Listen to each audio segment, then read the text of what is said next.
Hello, and welcome to the Brutal Iron Gym podcast, where our goal is to cut through the BS and deliver the brutal truth about topics related to health and happiness. Today's podcast number 1868.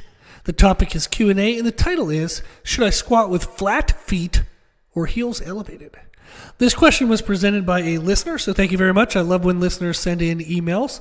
It's awesome to know that people are listening. So thank you for those who do that. You can email me anytime with any questions at brutalirongym@gmail.com.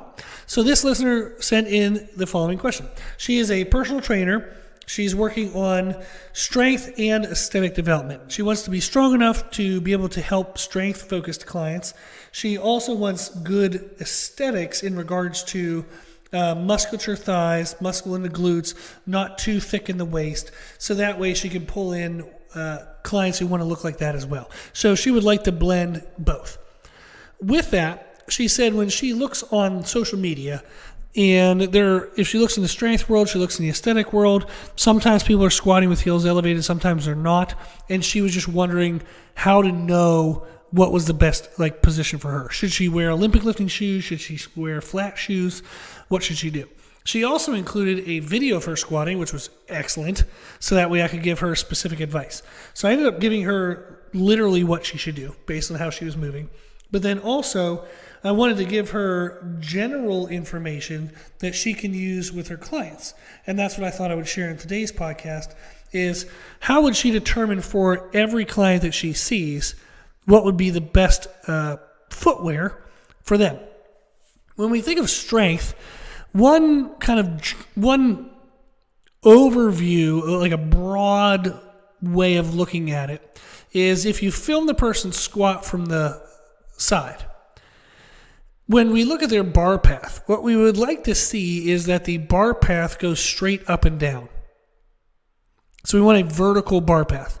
If they tend to drift forward at the bottom, have them work on externally rotating their knees a little bit more. Maybe they have to play with their stance width. Maybe you have to go low bar instead of high bar. You might have some things you got to move around. But once you can get them to squat to parallel, because if you're strength training, and let's say you're strength training for powerlifting, you have to get to parallel. If you're strength training for an athlete, you don't technically have to get to parallel at all. But in general, in both goals, you want to be a vertical bar path. So if you don't have a vertical bar path, you might have some things to fix. And then once you establish a vertical bar path, we would want to have a balance of the knees going forward and the hips going back.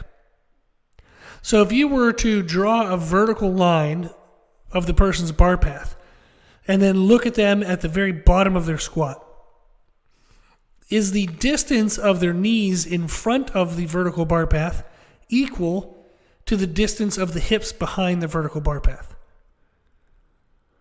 For most people, they're going to be strongest when those are equal. Now, there are people in which, if they have really long femurs, their hips might be further back than their knees are forward.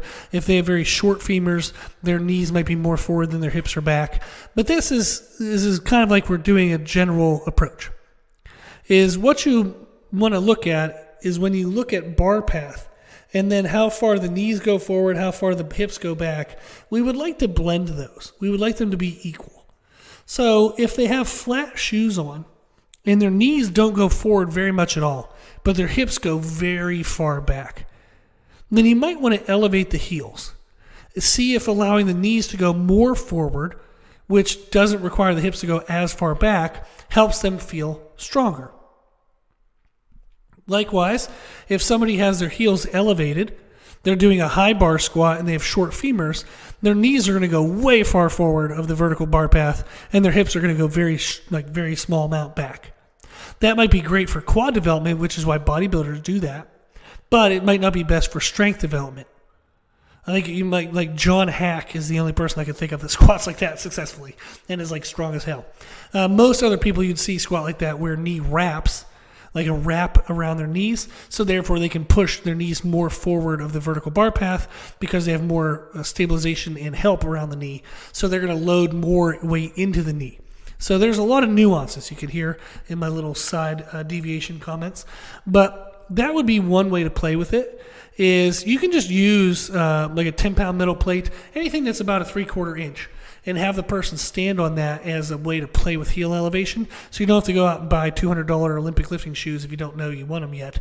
Just use something that's 3/4 inch height and have them stand on that under their heels of their feet.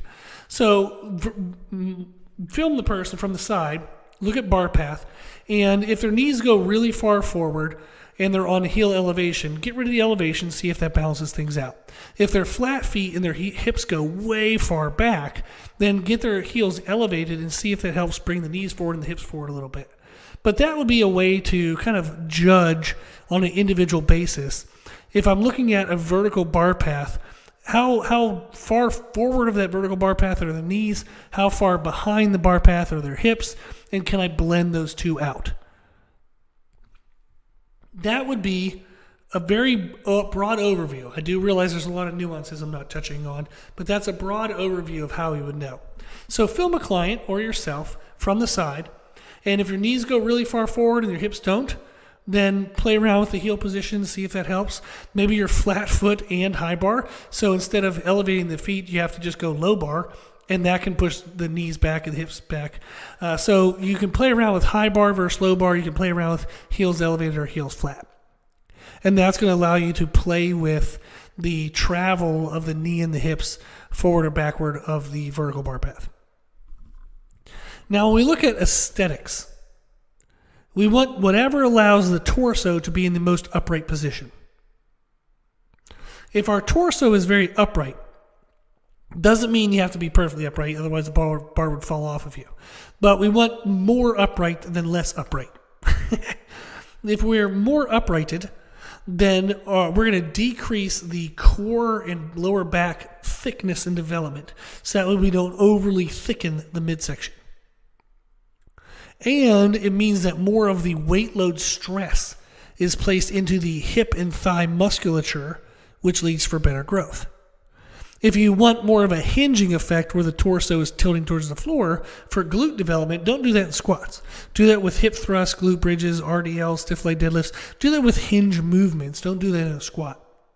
So when you squat, do whatever you got to do. High bar, low bar, heels elevated, heels flat, to try to have an uprighted torso. So for me, when I want to work on developing my thighs, I actually use a Kabuki transformer bar, and I use it in the safety squat bar setting. So you can get a very expensive but amazing barbell, the Kabuki transformer bar. I like it. Or you can get a safety squat bar. But those are going to favor an easier shoulder mechanics. It's going to favor a more upright body position. And then I actually elevate my heels. I'll wear Olympic lifting shoes, or I'll stand on a 10-degree incline wedge. I got one of the metal wedges from Rogue Fitness, and I'll stand on that, depending on what other movements. If I'm supersetting something I want to be flat-footed with, then I just use the wedge. If I'm just squatting that day or doing other heel elevated movements, I'll wear my Olympic lifting shoes. So it just kind of depends on if I want the shoes. Do I want my heels permanently elevated for the workout, or do I want them just elevated for this exercise? But that is my short version, because I'm long-winded, my short version of how do we know if we should squat with flat feet or heels elevated. If your goal is strength in the squats, look at your bar path and try to balance out how far the knees are going forward versus the hips going back with either high bar, low bar, heels elevated, or heels flat. For aesthetics, whatever allows you to have the most uprighted torso. High bar, low bar, heels elevated, heels flat, whatever combination gets you in the most uprighted position. That will help you be your best in either one of those goals, strength or aesthetics. So if you have any questions, if you need anything else, just shoot me an email at brutalirongym@gmail.com, just like this listener did. If you want free consultation, we're doing free 15-minute consultations right now. You can just email me, or you can sign up on the website, www.brutalirongym.com. You can go to our one-on-one services page, and there's a link on that page for the 15-minute consultation. So you can sign up there or email. But if you want, the 15-minute consultation is a chance for you and I to talk about what your goals are, what your struggles are, and how we can overcome those things. Okay. If you like the podcast, please share the podcast. If you like the podcast, please consider donating to support the podcast, which you can do on our website. Also, if you like the information we share in the podcast, you can find more from us on our social media channels. You can find us and follow us on Instagram and YouTube under the name Brutal Iron Gym. As always, I hope this was helpful, and thank you for listening.